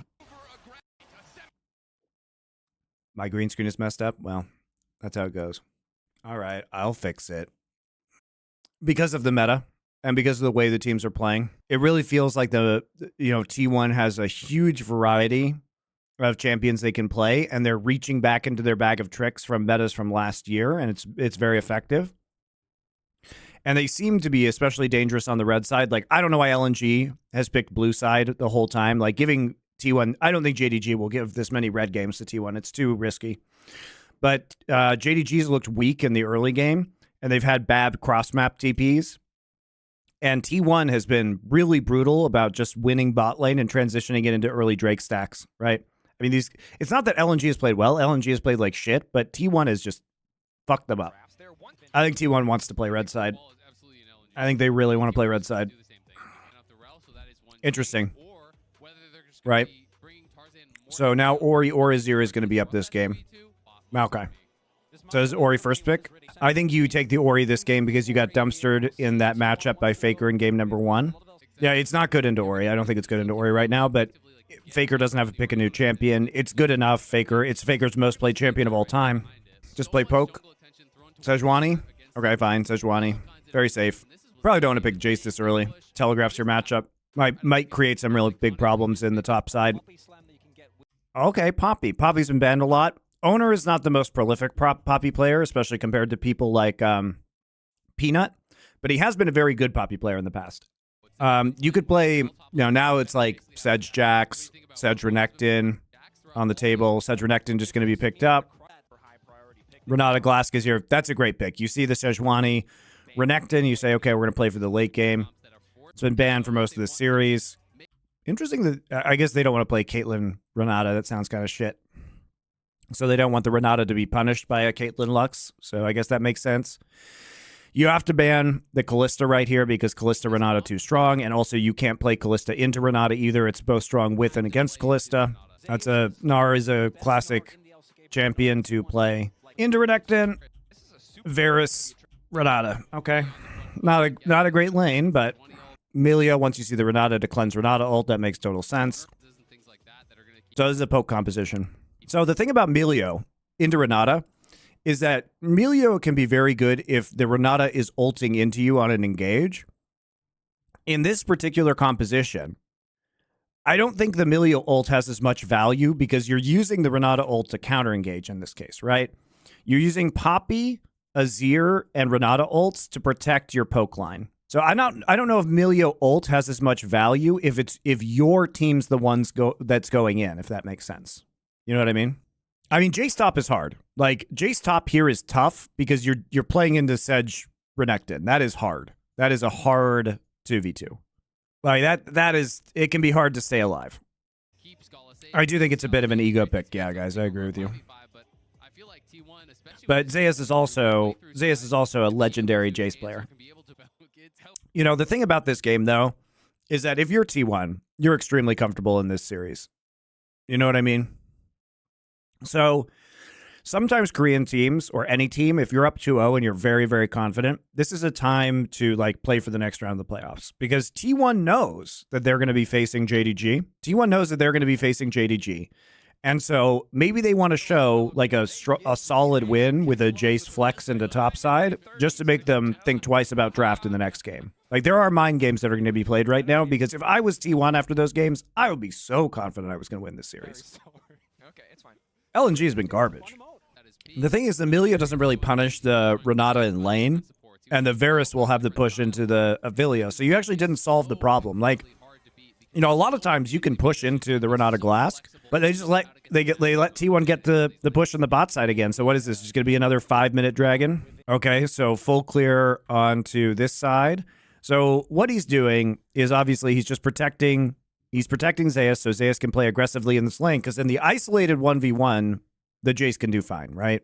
It was just like he's going to come in here. He's going to start the blue buff. no option. She had to ban Ashe every single time Tarzan and Owner are going to meet. Okay. Walking in face to face. Sustained damage. A lot of damage. Right now, a lot of damage coming in for Tarzan. Owner now just going to zoom his way out to safety. Owner still has a pot. Pops the pot. Buckler does a lot of damage. Buckler shield. Squaring up with a big old goal. Tarzan doesn't know how Poppy Slam works. Okay. Well, I guess it's just free. Okay, there's the Q cooldown. That cooldown is like, what, 20, 22 seconds at level 1? So, you know, Owner knows that's done. And the blue buff is now attacking Tarzan. And Owner knows that his passive's coming up so he can get a Buckler proc, which also reapplies red buff, right? Because Buckler counts as an auto attack. Oh, yeah, good point. Good shout out. Legis, first time chatter. He does have 2 points in E. That's very unusual for this point in the game. Yeah, that's super weird. it's better to have Q. And your W provides you the extra armor and resists when you're low. But if you're going to go on a very aggressive invade because you have top prio, then you get the extra wallbang damage from the E. Yeah, it's E for extra damage. You do more damage with your wallbang. Very clever, actually. Good job. I would have never noticed that otherwise. So he also probably didn't expect that level of damage out of the wallbang.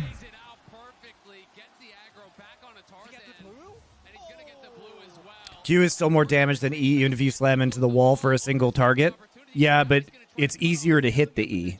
Plus, with Q, you probably have to hit both procs of the Q, because there's an initial proc and then a second proc, right? Q damage is too conditional. E damage is just guaranteed if you hit a wall. Both E and Q add 20 extra damage for each part. Yeah, but it's easier to hit the E in the jungle. That's my point. There's probably a misclick not taking W on first 3 levels. It's possible, because you would think also, the thing about it is that when you have the W, right?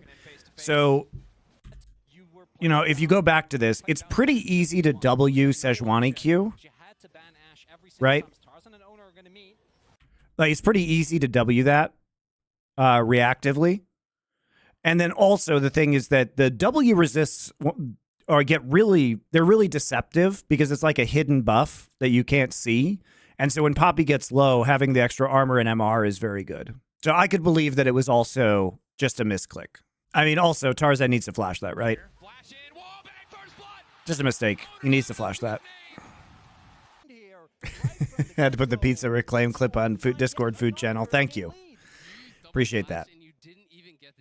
Yeah, so, I mean, this is obviously a giant disaster, right? They're trying to save this play. Tarzan just comes topside immediately again because he thinks Poppy won't be there.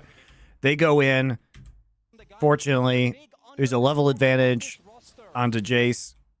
Hammer times him in the face, gets the stun down, but Zika almost dies. Zika has to flash. Tarzan tries to finish the kill. Poppy's here. Hex flash. Q. Auto, flash. Has to flash the... Yeah, it's terrible. That's fucking terrible. So now you're super far behind in the jungle. Poppy has Giant's belt. You didn't get Jace flash. This is a train wreck. I mean, this game is over. Now it's just... And you're losing the push and bot side. It's going to be another fucking 5-minute dragon around power spikes timings. There was... As we said, LNG got macro blasted in game 2 as well. Super good 8-minute Herald control. Damn, that was just so clean. I mean, he gets the aggro on him, uses the buckler. Now they're going to go aggressive bot side. Bottom side, Owner trying to work with a little bit of space. Hung has no mana. Gala finds the initial route. The follow-up, good damage coming through from Gala. Potential, an opportunity to turn, but Owner sticking right on top of him. Phase rush now procced. Owner just going to zoom his little butt out to safety. We'll be fine for now. LNG... A chance for live viewing? Nah, we just get crushed by the co-streamers, dude. It's better to do it this way. You guys wouldn't watch us when we don't have the game on screen. If we had co-streaming, we could do something fun, but that'll never happen, so. The split stream from Last Worlds was a lot of fun. Yeah, but everybody was live viewing Last Worlds, right? We weren't competing with a bunch of co-streamers. It's ridiculous they didn't give Yankos co-streaming. I would think that the Polish fans would really like that. LNG got 1 objective all 3 games, and the Herald still didn't crash. Yeah, it almost crashed, though. It was really close. But, I mean, this is just... LNG is just marching to the beat of T1's drum. Like, JDG has to find a way to get pressure and bot, because otherwise they're going to be in the same really doomed situation surrounding some of these dragons. JDG picked red side? Yeah, that makes sense. I'm sure T1 will have a plan. It's not like they didn't have a plan for playing blue side this series. It's just surprising that LNG didn't try and take red side away from them. The real question is, what is their blue side plan? Actually ends up being big, and I think T1 was still utilizing I should try casting LCK. Well, I'm back in Korea, so any insight on why Renata is a power pick right now? Sure, several reasons. Very good into low range compositions, right? Even though she's shit in lane. People are not willing, and she's also fine into melee support matchups, and because people have been picking her a lot of the time into melee supports, it's been good. Excellent counter engage, excellent objective control, but the problem is nobody's punishing her. Nobody's punishing her in lane. I mean, they're trying to now. This is good. This is how you should be playing this, right? This is how you should be playing against this. This is good by LNG.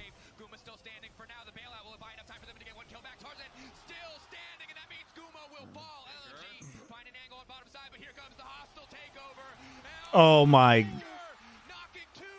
Oh, he doesn't get a kill though. Or does he?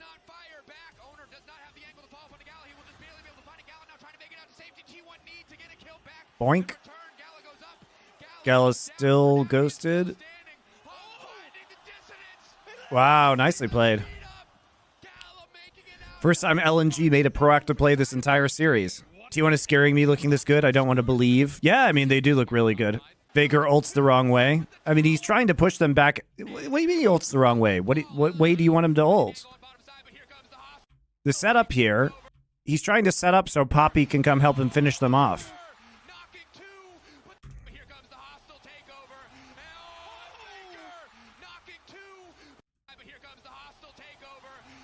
Where is the turret shooting?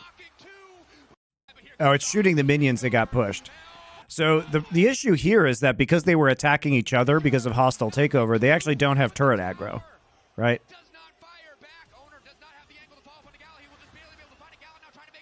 So Owner flashes in, spites him for slow, hits him up. But he's able just to slightly outrange.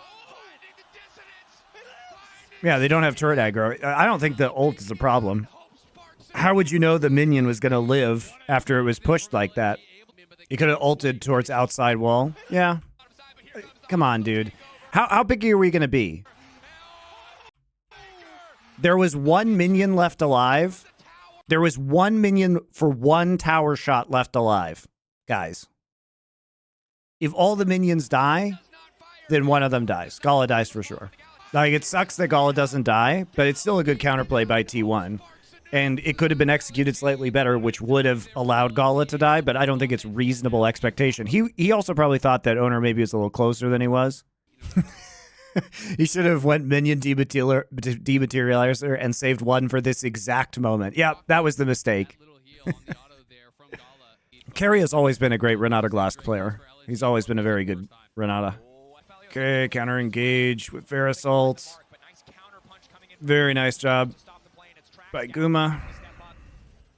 Good trade by Gala. Ouch. Oh my god, I can't believe he won that. Fleet footwork versus lethal tempo, guys. Fleet footwork versus lethal tempo. On hit, attack speed, Varus.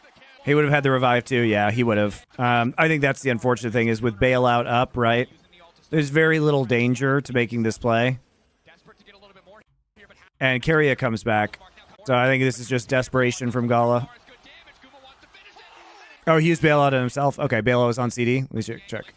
Oh yeah, he used it right there. Okay, fair.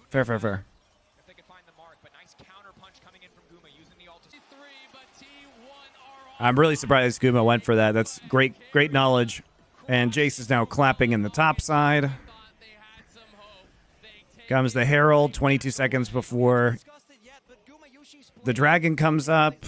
Guma and Carrie are going to be back for Drake. It's all looking great. There's not going to be, Gala. Gala's going to be a little bit later. He doesn't have ultimate. Forces flash. Okay, reset on the ult, so 15-second cooldown on Poppy ult now. Plenty of time just to get this.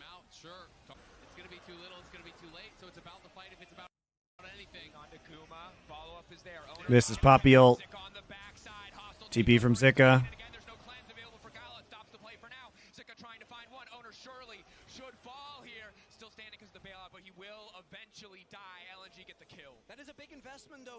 Still a worthwhile trade. Zeus is getting huge, dude. Look at this. Like, it's great that Zika gets the kill, but I mean, the number of plates this guy's getting. Woo! He also TPs into mid here, so he gets all the minions from the mid wave, then immediately goes topside. And LNG, they're trying to make something out of this, trying to get some advantages. This is the most proactive we've seen LNG in this series. It's a good engage. It's a very good hostile takeover again from Keria. He holds it until they're into the choke point. Doesn't hit Zika, but he gets 3. So basically they trade one person, but they get Drake, and they get TP, and they're going to get a couple plates in the top side, right? So can they actually dive this? They need to get something more out of this. Ulti available for Tarzan in just a couple of seconds here, counting down, ticking away. Yeah, they can't do it. Faker gonna try to cover early ult to try to make it out safety. T1 backing off, are they gonna kill? LNG available for Tarzan. Oh, LNG. I love LNG, man. They're my favorite LPL team. It's so shitty to see them like this. Like, Guma's ult is back up again. Guma's ult is back up. You're going to have bailout. Tarzan's up. They're waiting for Tarzan's ult, but you don't have Aphelios ult. You don't have Sejuani ult right now. Faker actually just beelines it back down. And the handshake into Varus ult combo. And now Faker gets a double kill. He was behind in lane. That was one of your win conditions, was that Faker was actually behind. And the Jace is huge. And here's, one of the issues you're going to encounter is, how do you kill Jace? You missed your chance because the early jungle and lane got fucked up so badly. How do you kill this guy? Look at the peel. Azir ult, Poppy ult, Varus ult, Renata ult. How do you ever get back on this guy? Whose job is it to get into the backline? This is Zika has to be a fucking hero, basically. As soon as the Jace gets ahead, it's doomed. Like, Jace had a very clear weakness in this game, which was the 2v2 in the top side, but the 2v2 got fucked. And now it's free for Jace. Jace can take over this entire game. There's literally zero threat. So yeah, the Jace would have been butt cheeks in lane in a normal circumstance. But if you ever get some items on him and get him into the late game, he's just unstoppable. And here's the other thing, guys. Think about it. Okay, let's pretend somebody does get into the back line with Jace. Well, he gets bailed out. If you're in the back line, first off, it's only going to be this guy in the back line. And Jace is going to get bailed out, go into hammer form, drop the hammer on Zika's head, and then revive. And there's a 50 CS difference now, plus a plate difference, because Jace was given the mid lane farm, he was given the top lane farm, getting all the farm. Faker donated his farm. What do I think of Faker in the first two games? I thought he played pretty well. And the Silas game was whatever. The Ori game was good. Yeah, the double kill on Faker is really the nail in the coffin, because that was their angle, right? It's not a Poppy build you see very much, guys. Like, I don't know, Radiant Virtue first, like, it's a little weird.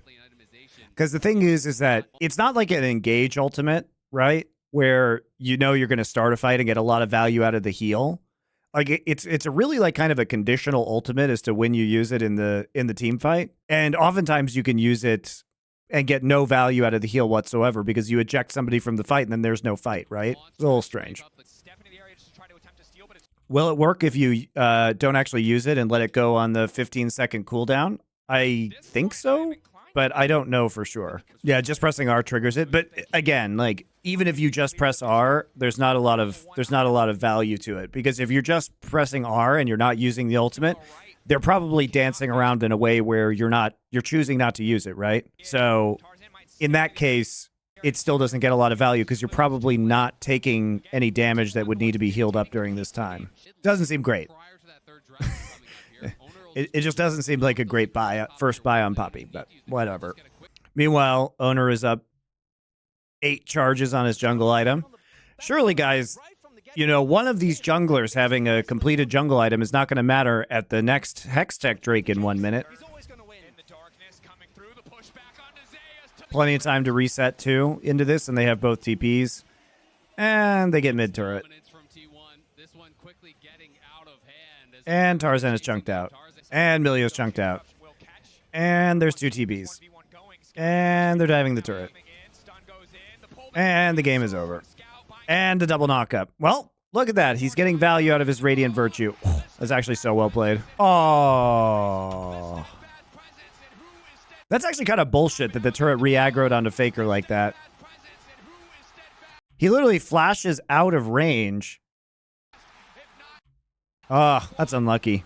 And, look how fast the tempo is. Here is why I think T1 is one of the reasons why I think T1 is going to beat JDG is this kind of sequence, right? JDG has had real big problems so far at Worlds matching TP usage. Look how well they use Hextech Brift, right? So they see the play. Faker doesn't have to TP for this. Come in, all in. Azir ult to the skies. Boom. Dead, right? 1 minute till Drake. They're taking mid, okay? there was a reset coming in from LNG because they're trying to prepare for this Drake, right? I guess he only bought a pickaxe, so it's not exactly a great reset from the Aphelios. And they know they still want to play around the spot side, right? They have pressure in mid, so Ori is actually in danger here because of the positioning from Owner. And Tarzan's trying to cover. He cues over the wall right there. They clear out the wave. Recall immediately. What the fuck is this itemization from Faker? Did he go to a library? What is this? Like maxed out his library card, guys. So Duskblade is completed, and they just see this angle where they can double TP on the bot side. JDG has not been good at reacting with teleports, and this is a magnificent teleport play. To keep this 1v1 going. Scout now retreating. Scout now coming in. Stun goes in. The pullback nice from I mean, they group up for this double knockup. That's shameful. You can't just stand next to each other versus a Poppy with ult like this. Tarzan's actually trolling. Tarzan's actually trolling, dude. Look at this. Tarzan knows Poppy still has ult. It's a very good shockwave by Scout, right? Actually delays the flash here from, you know, it punishes the flash from Zeus. And Tarzan's like, yeah, I'm going to go. Scout, I don't want you to get hit by yourself. What if we both got hit by Poppy ult and Poppy Q? He also doesn't use his own ult. Like you're saying, Pudley lol. He doesn't ult for his own Radiant Virtue. So now you have the healing from Radiant Virtue. So accidentally, this item got value, guys. And the W's still up. And the W's still up.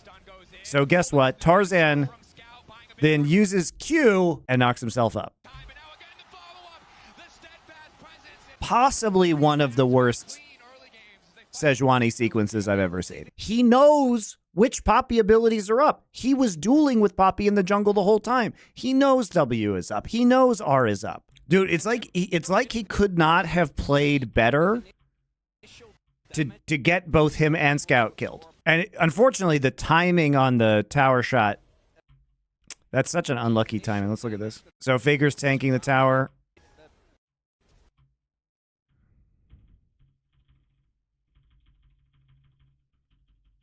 So he takes a shot right there.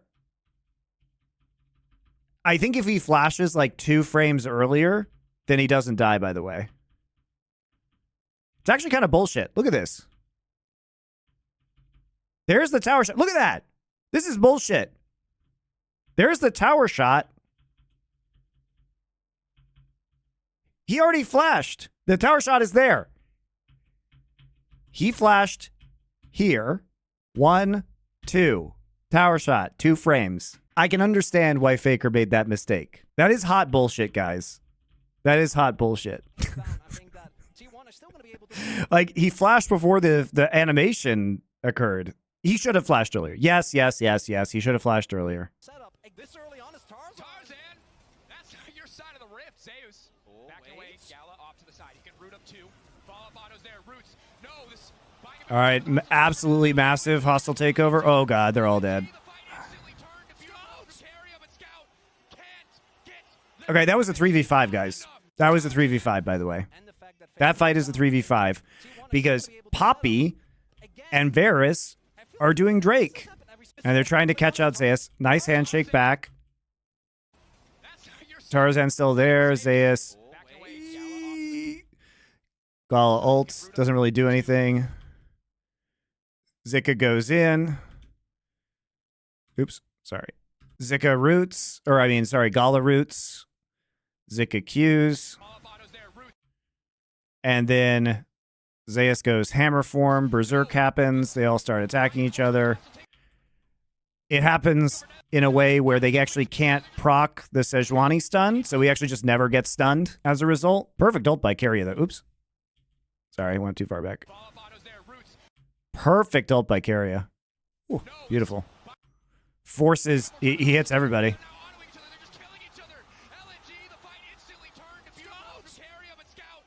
Well, it's so doomed when you lose Drake and you try and make a play onto the Jace and you lose the 5v3. There ain't no coming back from that.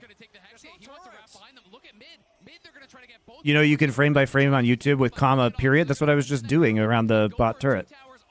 That's what I was just doing. That's how we were watching all the frames on the turret shot. I think it would be incredibly broken if Milio could self-cleanse and cleanse everybody else at the same time. Be the most broken champ in the game, probably.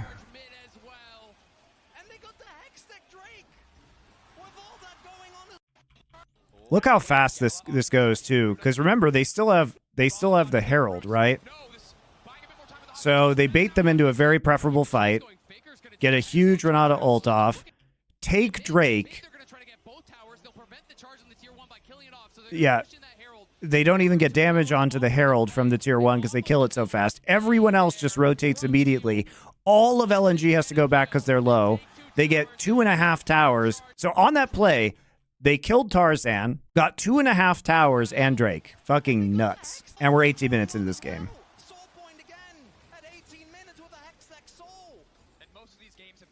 No, he's out of range for the important targets. You're right. Yeah. He was in a bad position because he was on the flank, too. I mean, he wasn't close to any of the other targets.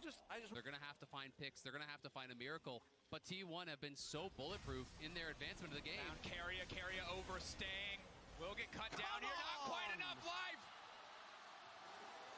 You can't even get the face checking. Milio does cleanse himself, guys. Sorry, it's a new champ, so I'm not super used to seeing him yet. So he does cleanse himself of non-airborne crowd control. But he wasn't, the point is he wasn't close enough to do it anyway. But good call. Cannot be used affected by silence icon cast inhibiting crowd control. By silence crowd control. So if he's silenced, he can't use it. He had flash that whole time. It doesn't matter if he doesn't flash the initial hostile takeover. Because he can't flash and then use his ult. He would have to use his ult and then flash, and he wouldn't hit the most important targets. Berserk counts as one where he can't ult. All right, here we go. Deep into the crowd control stack of League of Legends. I actually do want to know the answer to this. This is just one of those fringe interactions, you know? This is actually going to be a very relevant thing to know for the rest of Worlds. It's specifically listed as one of the cast inhibitors. It's a slow disarm and a silence. Now, force action is Berserk, Charm, Flee, and Taunt. It can be removed. Hold up. Can be removed by Cleanse, QSS, Mikhail's, Remove Scurvy, a bunch of other abilities. I don't see Milio's ability, though. Let me look at Milio's R and see if there's a... Sorry, I can't use my PC for this because while I'm VPN'd, I can't access fandom, which is one of the more annoying things. Cast inhibiting crowd control. Okay, now we have to look up Renata. People are trying to... He was, okay, we can say for sure he wasn't in position to use it regardless, but I still want to know if in a different situation this would work. A unit that is a Berserk will attempt to perform basic attacks on a nearby unit for the duration, during which they're unable to perform issued movement or attack commands, cast abilities, activate items, or use the summoner spells, flash, teleport, hex flash. Berserk is an immobilizing effect, forced actions, interrupts, reduction, resisted by crowd control, immunity, removed by cleanses. The following remove all forms of CC. Emilio removes everything but Breath of Life. I think it'll work. My theory is that it works through Renata Glassgold. That's my theory. So it says that the only thing that Emilio's ult doesn't remove is airborne. You've got a YouTube video that showed the interaction. Couldn't he have been in position for it? I don't think so. Vandrel has a video on it. All right, here we go. God bless Vandrel, dude. What would we do without Vandrel? He can't cast a spell, but the thing is, it says it self cleanses. If he could have, we busted his shit. I agree with that. That was my take as well. He can use R while he is blinded, crippled, drowsy, disarmed, grounded, kinematics rel ult, near sight slow root. If he is asleep, stunned, or silenced, taunted, berserk, he cannot. Thank you. I think that is in the end, we got there. Why is this game so fucking confusing? Why was it so hard to find the answer to that question? The secret is Milio building QSS. We made it. Thank you guys. I appreciate your help. That was very helpful. You guys are useful.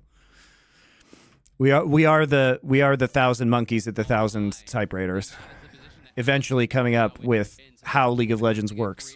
Yeah, that was my impression, was that Milio would be giga busted because the counterplay should be him positioning well so that he can use his ultimate, right? If he could just run it into a hard CC and then ult, it seems like that would be super broken. That's why I said what I did. I was like, that's very shocking. Handshake out. It's free. I mean, it's just free, right? There's no vision control. Renekton's bot side. Jace is applying pressure. And T1's very decisive. You got to say that for them. I mean, how do you contest this, right? The disengage is so crazy. Poppy ult is still up. Look at that ult placement. I was really confused there for a second about how Tarzan got knocked up, but Owner like buffered the ult and placed it in between the Aphelios and the Sejuani. Wow, that's a hard ult to hit on Poppy. Yeah, Milio doesn't help with airborne. He does not. And Poppy's ult is a knockup, so doesn't cleanse it. Just the tier 1 and the objective bounty taken. This is a 5 versus 4. Zeus is just pushing in the top side of the map. That's their most fat member. He's not even there. And this is just dominance from Team 1. Yep, 4v5 by the way.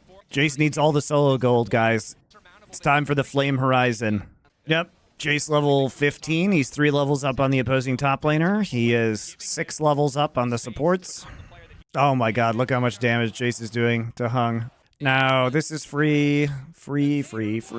And now it's extra over. Pick comp. You could never close down. I mean, you could never kill Zeus previously, but now that they have the AoE slow from the fucking Hextech Soul, it's just super over. Okay, everybody getting back. Look at this item difference. Renekton, the struggle is real, man. It's 25 minutes into the game. He has a gore drinker. Zeus has 3.5 items. Oh god. Added pressure of them possibly. Oh god. Just half a support's HP bar. 6 levels up. There's another one. Just half a quarter of a tank's HP bar. There's half. Oh, Scout wants a piece. You know, why not just proc lightning all over everybody? Melio ulted to cleanse slow. And the Varus ult. I love the crowd just cheering for these games. Is legit unplayable. I mean, this is a compositional issue, right? Like, if you didn't punish this Jason lane, you just don't have a way to kill him late game. Okay, well, he's dead. Bonk. I mean, you guys say that the Jace R5 into Renekton Sejuani is insane. And yeah, it's pretty crazy, but they had a very good early game plan about how to apply pressure and invade to stop any kind of early shenanigans. It was lucky they got the first blood kill onto Tarzan, but even, like, you can take the bad lane matchup because what happens, like, even if Jace is behind, who kills him?